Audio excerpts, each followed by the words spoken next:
Restaurant Misverstand werd maandag eenmalig gehouden bij BRL in Venray. In navolging van het gelijknamige tv-programma runden dementerende ouderen onder begeleiding in restaurant. We hebben 3 huizen van dagelijks leven in Venray. Het Trinushuis, het Antoniushuis en het Rooihuis. En bij ons wonen allemaal mensen met dementie. En wij hebben aan onze bewoners gevraagd, nou, wat zouden jullie nou leuk vinden om te doen? Nou, er waren een aantal bewoners en die zouden het heel leuk vinden om te helpen in de keuken. Zo hebben we bijvoorbeeld een bewoner en die heeft zelf vroeger ook bij een cateringbedrijf gewerkt. En die staat hier vandaag samen met haar zus in de keuken. Dus ja, hoe mooi is dat? Dan hebben we een aantal bewoners en die vonden het leuk om te komen serveren. Nou, die komen dus vanavond helpen met het serveren van de drankjes en het eten. En er waren ook een aantal bewoners en die wilden heel graag komen eten. Nou, en ja, onze gasten zijn vanavond de bewoners samen met hun familieleden. Ja, we zijn bij BRL. Hoe zijn jullie hier terechtgekomen? Nou, het idee is eigenlijk ontstaan door een collega van ons uit het Antoniushuis.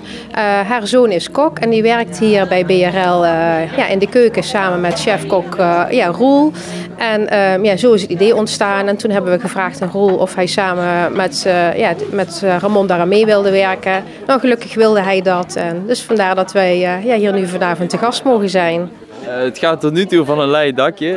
Ze zijn lekker bezig. Ik hoef niet te veel ernaar te kijken. Het gaat allemaal een beetje vanzelf. Dat is altijd mooi. Ja, hoe is een beetje het idee ontstaan? Want het is via je moeder gelopen, begreep ik. Dat klopt. Het is inderdaad via mijn moeder. Die werkt sinds niet al te lange tijd bij het Antoniushuis. En die is toen een keer met de bewoners op het idee gekomen om dit een keer te organiseren. En ik werkte hier toen al, dus toen was 1 en 1 eigenlijk 2 en zijn we zo op het idee gekomen. Ja, wat staat er op het menu vandaag? Ze gaan eigenlijk een eendencarpaccio, die staat hier al, zijn ze al flink voor aan het voorbereiden.